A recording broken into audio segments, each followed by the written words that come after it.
Welcome to the ultimate arm workout. All right, so if you guys are not familiar with the channel, I've been making a 3-part series on the arms and how to train them more effectively.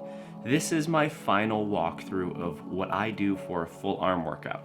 Now, if you haven't seen my bicep or tricep video, you can click on that at the end of this.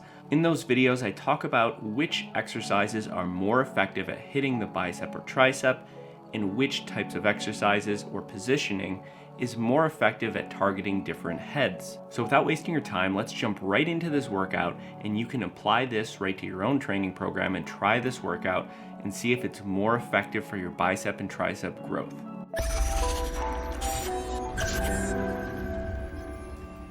Now, I like to do a lot of these exercises as 1A and 1B, where right after we finish the first movement, we go into the second one. So it's like a small little circuit where we go back and forth where we superset these two movements. So exercise 1 is gonna be a chin up. Now I mix this one in first because it does show to have some of the highest EMG activation of the bicep. And also this is a compound movement, so it's pretty strenuous on the body, and we wanna make sure we utilize this movement first. Followed up with another compound movement. This here is a dip. These first two movements are limited due to your form. There are machines that allow you to do assisted pull-ups and assisted dips.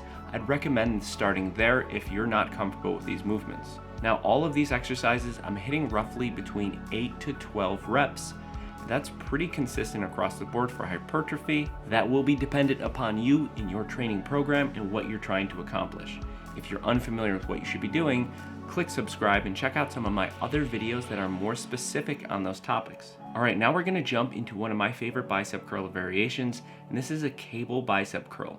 Now, the angle that you actually lean back slightly here creates tension throughout the full range of motion and is going to activate the bicep quite a bit, and it's the second on the list for most bicep activation, followed by a close grip push-up. In this variation, I'm using weights because it is a little bit awkward on the wrists.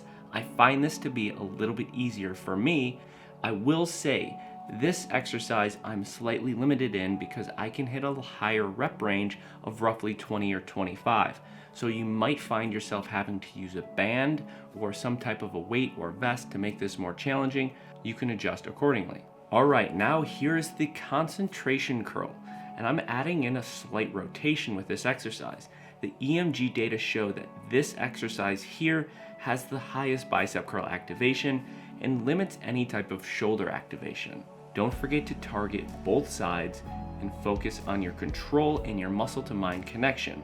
We're gonna follow the concentration curl up with a dumbbell skull crusher.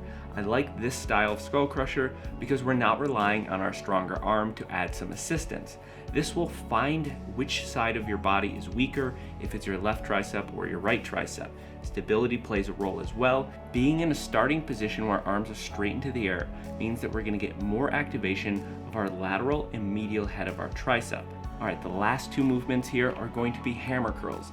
This is one of my favorite exercises to just tax the body at the end.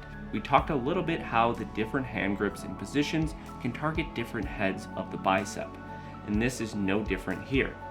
This is a great movement where you can truly tax the body and get some good metabolic stress added.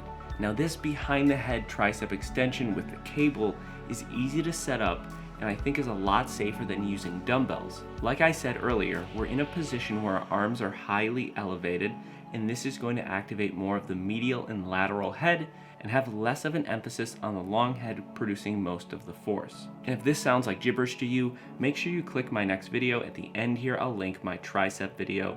Give that a watch and let me know what you guys think. I hope you guys enjoyed this content, and we'll see you guys in the next video. Let me know what you thought of this workout, and if you're not subscribed, hit subscribe. We'll see you guys next time.